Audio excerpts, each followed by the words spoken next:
Shalom, Bapak Ibu Saudara yang dikasihi Tuhan. Firman Tuhan yang akan kita renungkan bersama pagi ini diambil dari Kejadian pasal 27 ayat 41 sampai Kejadian 28 ayat yang ke-9. Bagian ini adalah sebuah kisah mengenai apa yang terjadi di dalam keluarganya Ishak setelah Yakub melakukan segala tipu daya untuk mendapatkan berkat yang harusnya diterima oleh Esau, kakaknya. Kejadian pasal 27 ayat 41 berbunyi demikian.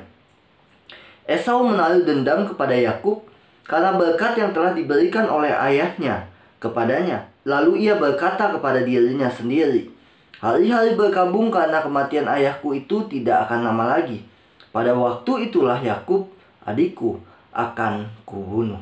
Demikian firman Tuhan. Bapak Ibu Saudara, kalau kita masuk ke dalam alur kisah kehidupan keluarga ini, maka kita akan melihat betapa kacaunya kehidupan keluarga ini. Dimulai dari Yakub yang berusaha menipu ayahnya. Di satu sisi ada rasa takut, gentar ketahuan oleh Esau, kakaknya.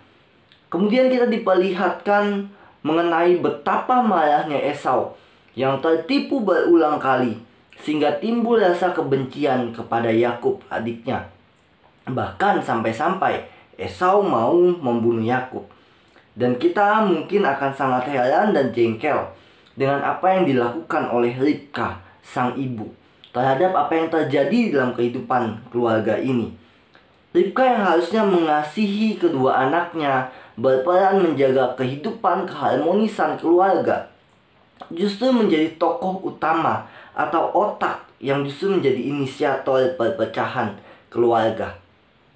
Orang tua yang gagal. Mungkin hal inilah yang bisa disematkan kepada Ribka. Ia lebih mengasihi salah satu anaknya. Kejadian pasal 25 ayat 28 berbunyi, "Tetapi Ribka kasih kepada Yakub daripada kepada Esau." Ia ingin anak yang dikasihinya lebih daripada yang lain, yang membuat dia merencanakan, mempersiapkan segala sesuatu untuk merampas berkat yang harusnya diterima oleh Esau. Dan ketika Esau mengambil perempuan Kanaan di bagian perikop ini, kita diperlihatkan bahwa ternyata Esau tidak tahu bahwa itu adalah sesuatu yang tidak disukai oleh orang tuanya. Karena mungkin orang tuanya juga tidak memberitahukan kebenaran itu kepadanya.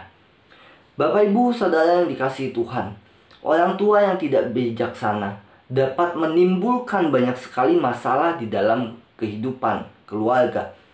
Keluarga Ishak contohnya, mereka berpisah satu sama lain. Ada rasa dendam. Bahkan di kemudian hari, perpecahan ini terus berlanjut antara keturunan Esau dan keturunan Yakub. Tindakan Ishak dan Ribka khususnya yang mereka lakukan sebagai orang tua justru berakibat fatal, berdampak buruk dalam kehidupan keluarga mereka, khususnya dalam relasi kedua anaknya. Mereka memecah belah kehidupan keluarga tersebut. Maka biarlah apa yang terjadi dalam keluarga ini justru menjadi perenungan kita bersama. Baik kita yang sudah menjadi orang tua, yang sedang mempersiapkan atau yang akan menjadi orang tua.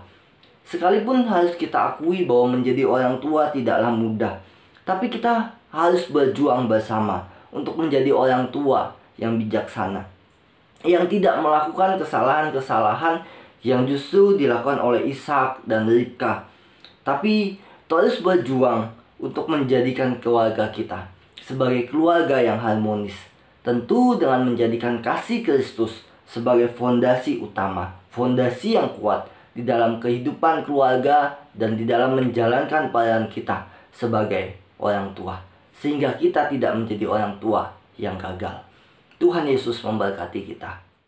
Oh, Tuhan.